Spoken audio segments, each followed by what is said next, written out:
Yahoo! Hello, hello, hello mga masters and mga kadshi! Good morning, good morning, good morning, good morning po sa inyong lahat dyan sa Pilipinas at sa buong Asian countries. At kung sama kayong lupalop ng ating daigdig, ay hayaan niyo muna kami ni G, the Green Girly Cutie Patuti Iguana. Nabatiin po kayo ng good morning, good noon, good afternoon, good evening, at good night na po sa mga ready nang matulog. At alam ko pong mahaba-haba din yung araw nyo ngayon. Kaya po kayo, you deserve a good rest. Pero hihingin ko muna ang inyong 12 minutes para sa ating G and Daddy Health and Lifestyle Tips. Ngayon po ay araw ng Lunes at syempre, magpapasalamat muna ako sa lahat po na nag-support at nag-premiere sa ating kahapong kakatapos lang na 89th Bahay Kulitan Premier Marathon. Siyempre ako po yung inyong first host from 11 a.m. to 4 in the afternoon, followed by Indayana Vlogs. And of course, ang ating bro RMTV21 and asawa ng mekaniko. Ayan po, congratulations po sa lahat ng mga nag-host. At syempre, maraming salamat din sa lahat ng mga umakyat. Hindi na namin kayo isa-isahin para pasalamatan, pero alam niyo na po kung sino po kayo. At salamat at nagiging successful pong event natin. Siyempre, Bahay Kulitan and Team Poyaters. And siyempre, lahat ng mga kaibigan natin dyan. Team One Love and Team Gapangan. And siyempre sa kaibigan natin kasi si Lintek and Lintek family. Of course, kina si Simonia. Mga friends ni si Simonia, mga barkada. At sa iba't ibang mga kasamahan natin. Mama Marites Bless and of course, Team Love and Care. Yan, so at sa mga iba't ibang mga teams na pumasok at support, kudos at maraming salamat po. Alright, so let's continue po sa topic natin. Ang topic po natin ngayon ay about ketosis versus ketoacidosis. Ayan po, dahil ang topic na rin po tayo tungkol dyan. So, i-discuss na lang po natin yan kasi importante din po na malaman natin yan. So, anong ketosis versus ketoacidosis, mga masters? So, the nutritional ketosis occurs when the body uses fat instead of glucose as fuel. So, meron tinatawag na nutritional ketosis.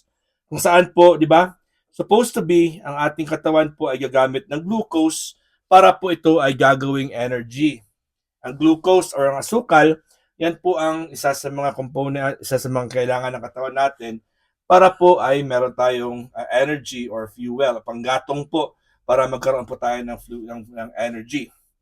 The liver breaks down this fat into chemicals called ketones. So ating atay ay magbe-breakdown po ng yung fats na ito para ito yung chemical na tinatawag na ketones and requires them into the bloodstream. So ito po ay kailangan na pumunta at dumaloy po sa ating kadaluyan ng ating dugo or bloodstream. The body then is able to use ketones as an energy source. So ang ating katawan po dahil po sa process na mangyayari na co-convert po ito ang fats into ketones, ito ay gagamitin as an energy source. The ketogenic diet. Ano po, sino ba sa inyo nakarinig ng ketogenic diet? Ketogenic diet aims to induce nutritional ketosis. So ano ba yung ketosis, nutritional ketosis? Ulitin natin ang nutritional ketosis ha. Ang nutritional ketosis occurs when the body uses fat instead of glucose as fuel.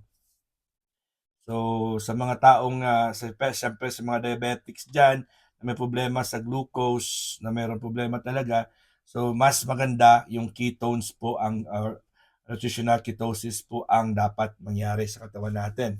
Okay? Many people do this by eating foods that are high in fats. High in fats, mga masters and mga ka-G, but very low in carbohydrates.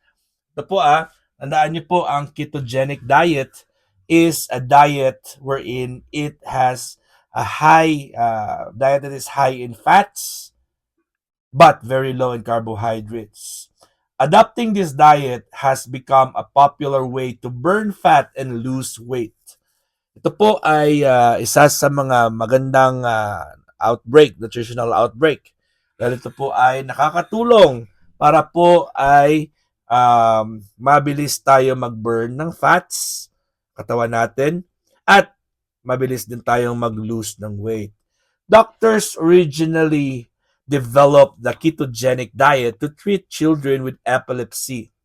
So usually ito po ay ang ketogenic diet ay ginagamit po para sa epilepsy, sa mga batang merong epilepsy. The classic ketogenic diet involves eating 3 to 4 grams of fat for every 1 gram of carbohydrates and proteins. So marami, 3 to 4 grams po ang fats compared sa 1 gram ng carbohydrate and protein. According to the Epilepsy Foundation, studies shows that more than 50% of children who try the diet have half the number of seizures or fewer. So, 50% talaga ng mga bata na pina-implement nila yung ketogenic diet ay nawala po talaga, or 50% talaga, or nawala talaga yung or merong ah, malaking improvement po sa kanilang seizures. Nawala.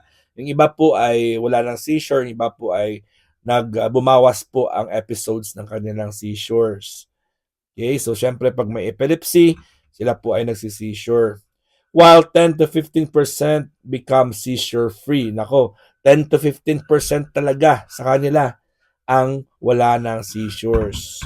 Doctors do not know why the ketogenic diet produces some symptoms of epilepsy. Sabi dito, doctors do not know why the ketogenic diet reduces some symptoms of epilepsy. Hindi po nila alam kung bakit po talaga ay nakakatulong. Pero nagsuggest pong research nila that this diet may also help with some other neurological disorders such as Parkinson's and Alzheimer's disease. Ayan, sa mga tao or sa mga pasyenteng merong Alzheimer's at Parkinson's diseases, ay nakakatulong din po ang ketogenic diet. Ayan. So anong ulit ang ketogenic diet? 3 to 4 grams of fats for every 1 gram of carbohydrates and proteins. Yan po ang classic na ketogenic diet. Okay? So in contrast, ketoacidosis, yung condition ng ketoacidosis occurs when the body thinks that it is starving and starts breaking down fats and proteins too quickly. Ito po, ulitin natin na, in contrast, ketoacidosis occurs when the body thinks that it is starving. Akala ng katawan natin ay nagugutuman siya. Kaya ang gagawin ng katawan natin ay i-break down niya na po ang fats and proteins very quickly, mabilisan. It is a potential complication of type 2 diabetes. So dahil po meron pong problema sa insulin production, dahil po ay hindi makakonvert ang ating pancreas, hindi siya nagpo-produce ng glucose, ay hindi po ma-absorb ng katawan natin ang glucose para maging energy. So, yung nangyayari po, dahil akala ng katawan natin ay gutom-gutom na tayo, gutom na, gagamitin niya po ang fats and proteins. Yan po ang kanyang i-breakdown.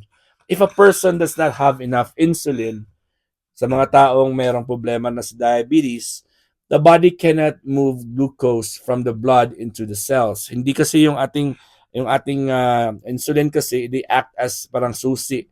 Sila po ang tumutulong para po ay ma-absorb ng ating cells ang glucose para magiging energy po siya. Okay? As a result, dangerous levels of glucose, or both glucose and ketones, can accumulate in the blood. So dahil po ay hindi gumagana ang insulin, ang ating katawan po ay mag-accumulate po siya.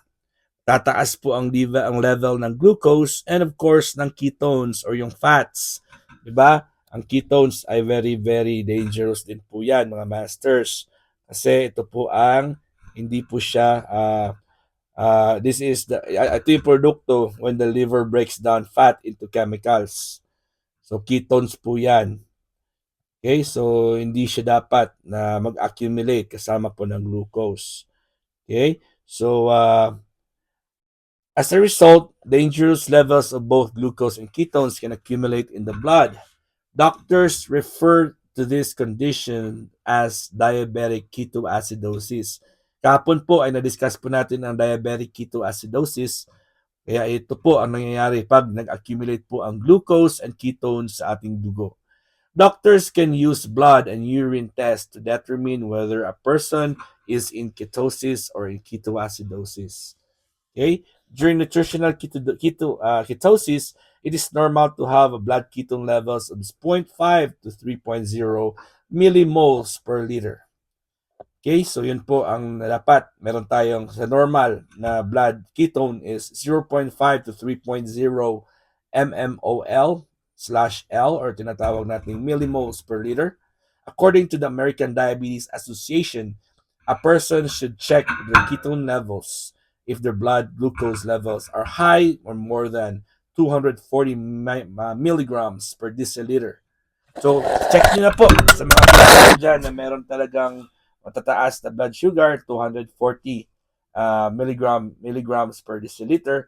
Kailangan po nilang i-check ang kanilang ketones. Okay? Kanilang ketone level para at least malaman kung meron talagang silang ketoacidosis or ketosis.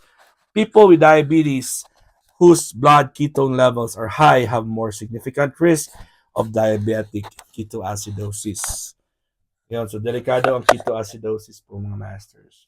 Right, so hanggang dito lang po tayo ngayon at maraming salamat po sa inyong pagsama po sa akin at sa amin ni G sa ating G and Daddy Health and Lifestyle Tips ngayong araw na to at pahinga muna tayo sa ating Premier Marathon. Bukas, wala po tayong activity sa bike ulitan. Kita-kits po tayo sa Thursday, is January 2. And happy New Year to each one of us. God is great. Yahoo!